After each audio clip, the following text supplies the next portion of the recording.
The live TV, सच सबसे आगे। नमस्कार, द लाइव टीवी आप देख रहे हैं। आपके साथ मैं हूं आदित्य कुमार। प्रधानमंत्री नरेंद्र मोदी ने विपक्ष की बैठक को लेकर एक गाना सुझाया और उस गाने को सुनने के बाद ये लगता है कि प्रधानमंत्री जी ने किसके लिए शब्द बोला है, देश की जनता अब सवाल कर रही है। दरअसल विपक्ष की बैठक से भारतीय जनता पार्टी के नेता बौखलाए हुए हैं। आपने देखा किस तरीके से रविशंकर प्रसाद बातें कर रहे थे कि बड़ी शर्म की बात है कि अरविंद केजरीवाल बेंगलुरु जा रहे हैं दिल्ली को छोड़कर। तो उनको भी लोगों ने कई सारी शर्म की बातें मणिपुर को लेकर और फिर दिल्ली को लेकर बोल दी। फिलहाल अब हम जो चर्चा कर रहे हैं वो प्रधानमंत्री नरेंद्र मोदी जी के गाने को लेकर चल रहे हैं। एक चेहरे पर कई चेहरे। अब इसको लोग अलग अलग तरीके से प्रधानमंत्री पर ही वक्तव्य करें कि प्रधानमंत्री जी इस तरीके के वाक्य इसलिए बोल रहे हैं क्योंकि वो घबराए हुए हैं, विपक्ष की बैठक को लेकर डरे हुए हैं, इसलिए विपक्ष की बैठक पर प्रतिक्रिया दे रहे हैं। क्योंकि आदमी तभी किसी पर कुछ बोलता है जब उसके अंदर डर हो। तो डर का भाव प्रधानमंत्री जी के अंदर भी साफ दिखाई दे रहा है। और प्रधानमंत्री जी ने जिस तरीके से वक्तव्य दिया, जैसे बातें कही कि वो गाना है, मुझे याद आ रहा है कि बेंगलुरु में लोग जुटे हैं, तो मुझे वो गाना याद आ रहा है कि एक चेहरे पर कई चेहरे। तो जरा सुन लीजिए प्रधानमंत्री जी का यह वक्तव्य, उसके बाद आगे की चर्चा करते हैं। आजकल ये लोग बेंगलुरु में जुटे हैं। एक जमाने में एक गाना बहुत मशहूर था, मुझे तो पूरा याद नहीं है लेकिन मुझे याद आ रहा है। एक चेहरे पर कई चेहरे लगा लेते हैं लोग। एक चेहरे पर कई चेहरे लगा लेते हैं लोग। आप देखिए ये लोग कितने चेहरे लगाकर बैठे हैं। तो सुन लिया आपने, प्रधानमंत्री नरेंद्र मोदी जी का यह वक्तव्य दर्शाता है कि प्रधानमंत्री जी के अंदर डर का एक माहौल व्याप्त है। इसीलिए विपक्ष की मीटिंग को ज्यादा तवज्जो दे रहे हैं, अपनी मीटिंग को कम दे रहे हैं। जिस मीटिंग में बैठे हुए हैं यहां पर उनको अपनी पार्टी को प्रोत्साहित करना चाहिए, तो अपनी पार्टी का प्रोत्साहन करने के बजाय विपक्ष की बैठक पर तंज कस रहे हैं, विपक्ष की बैठक को लेकर गाना सुना रहे हैं। लेकिन शायद प्रधानमंत्री जी को पता नहीं था कि लोग उन्हें ही घेर लेंगे। एक चेहरे पर कई चेहरों की बात पर अब लोग सवाल पूछने लगे कि प्रधानमंत्री जी आप बताइए जरा, ये किसके लिए बोला गया था? या आपके लिए तो कहीं नहीं था? या आप भी कई चेहरे बदलते हैं कि 2014 से पहले आप अलग थे, जब 2014 के बाद चुनाव जीत गए तो अलग हो गए, 2019 के पहले आप अलग थे, 2019 के बाद आप अलग हो गए, 2024 के पहले आप अलग दिखाई दे रहे हैं, बाद में फिर अलग दिखाई देंगे। ये सब भी लोग सवाल पूछ रहे हैं। तो आप एक एक करके हम आपको उन सवालों दिखाते हैं कि ट्विटर पर आखिरकार रिएक्शन क्या है, फिर आपको और चीजें भी दिखाएंगे। देखिए किस तरीके से शशि सोनावाने हैं, वो लिखते हैं कि एनडीए को ऑक्सीजन देकर श्रीमान नरेंद्र मोदी के अकेले एक चेहरे से चुनाव जीत नहीं सकते।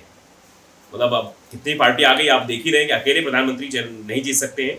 ये भाजपा ने मान लिया है। स्वस्थ लोकतंत्र के लिए जरूरी है व्यक्तिवाद अहंकार से ऊपर उठकर सामूहिकता का सम्मान करना बहुत जरूरी है। लेकिन कनपट्टी पर बंदूक रखकर मित्र जोड़े नहीं जाते, ये भी बात कह दी लास्ट में। ये कनपट्टी पर जो है रिवॉल्वर रखकर ये मतलब दोस्त नहीं बनाया जाता, ऐसे दोस्त तो नहीं बनते। Doctor R K. तोमर है, वो लिखते हैं कि एक चेहरे पर कई चेहरे लगा लेते हैं लोग, ये कहावत तुम्हीं पर ठीक बैठती है मोदी जी। आप समझिए, मोदी जी ने तो बोला था विपक्ष की बैठक के लिए, लेकिन मोदी जी पर उल्टा ही लोग कह रहे हैं कि मोदी जी आप पर ये बिल्कुल सटीक बैठती है। मोदी जी उर्फ जुमले जी, जहां जाते हो वहीं का चेहरा लगा के कौन कहता, इससे तो पुराना नाता है आपका, पुराना रिश्ता रहा है आपका। तुम लोग विपक्ष की एकता देखकर इतना घबरा क्यों रहे हो? अंदर से फट रही है लगता तुम्हारा। इस तरीके के शब्द भी लोग इस्तेमाल कर रहे हैं। ये बैठक में बोला गया है। देखिए ब्यूरोक्रेट्स मैगजीन नाम के ये ट्विटर यूजर लिखते हैं, दिल्ली विपक्ष की बैठक पर पीएम मोदी ने किया हमला, कसे तंज, एक चेहरे पर कई चेहरे लगा लेते हैं लोग पीएम। देश की जनता कह रही है कि कट्टर भ्रष्टाचारी सम्मेलन हो रहा है। ये भ्रष्टाचारी सम्मेलन 24 के लिए 26 पार्टियां जुटी हैं। भ्रष्टाचार प्रथम है, नफरत है, घोटाले है, तुष्टीकरण है, मन काले हैं, ये भी प्रधानमंत्री जी ने कहा है।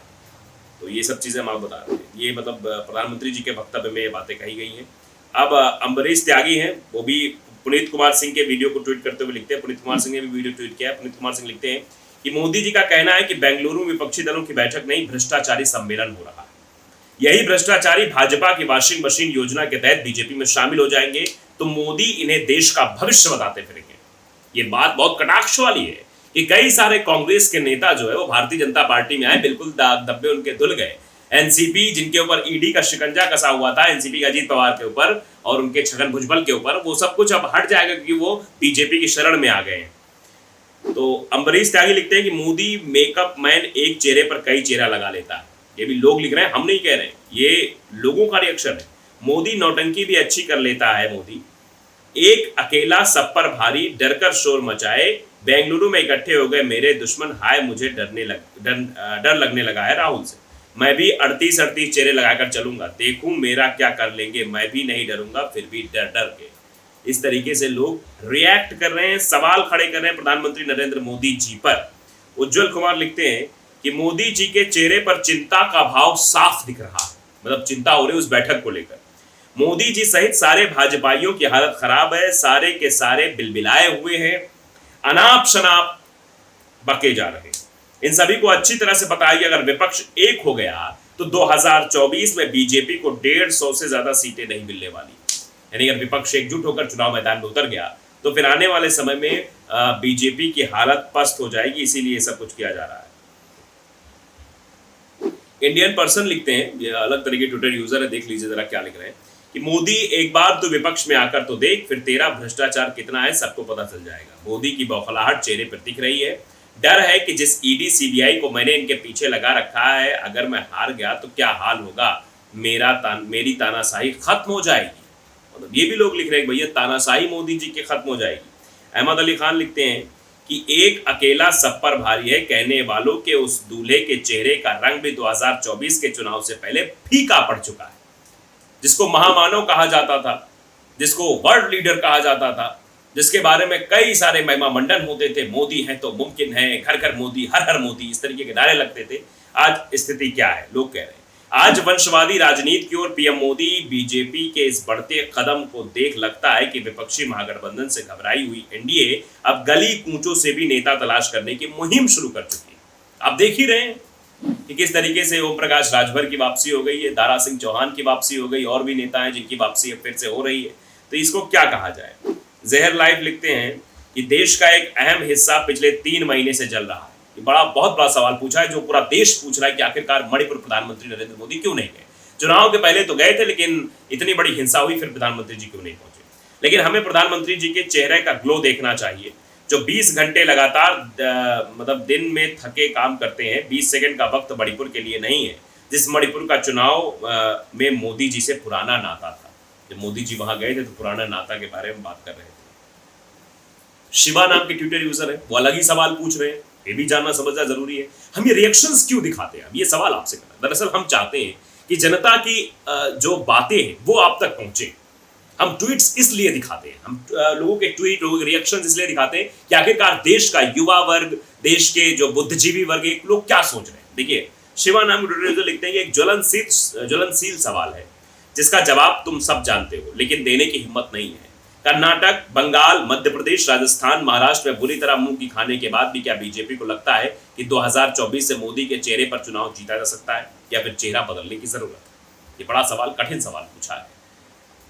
सूर्य प्रताप सिंह IAS कैडर के अधिकारी रहे हैं, वो लिखते हैं कि एक चेहरे पर कई चेहरे लगा लेते हैं लोग, पीएम मोदी। ये किसके लिए कहा, ये बात किसके लिए बोली गई है, ये अपने आप में बड़ा सवाल है। ये पूछा जा रहा है, लोग पूछ रहे हैं कि आखिरकार प्रधानमंत्री जी क्यों नहीं बोल रहे हैं। चेहरे की बात कही है वो, उस पर भी लोग रिएक्ट कर रहे हैं। ज्ञानेश तिवारी लिखते हैं कि कोई माने या ना माने, विपक्षी दलों की बेंगलुरु में चल रही बैठक, नरेंद्र मोदी का मानसिक और शाब्दिक संतुलन बिगड़ गया है।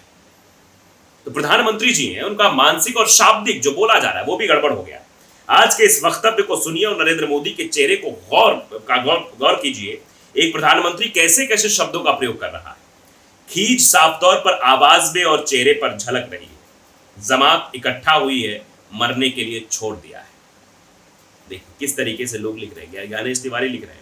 तो देश की जनता अब इस बात को समझने लगी कि आखिरकार प्रधानमंत्री जी का जो वक्तव्य है ये कैसा वक्तव्य है। पोनी जाट लिखते हैं कि देश का एक अहम हिस्सा पिछले 3 महीने से चल रहा है, मणिपुर चल रहा है, लेकिन हमें प्रधानमंत्री के चेहरे का ग्लो देखना चाहिए, जो 20 घंटे लगातार दिन थके काम करते हैं।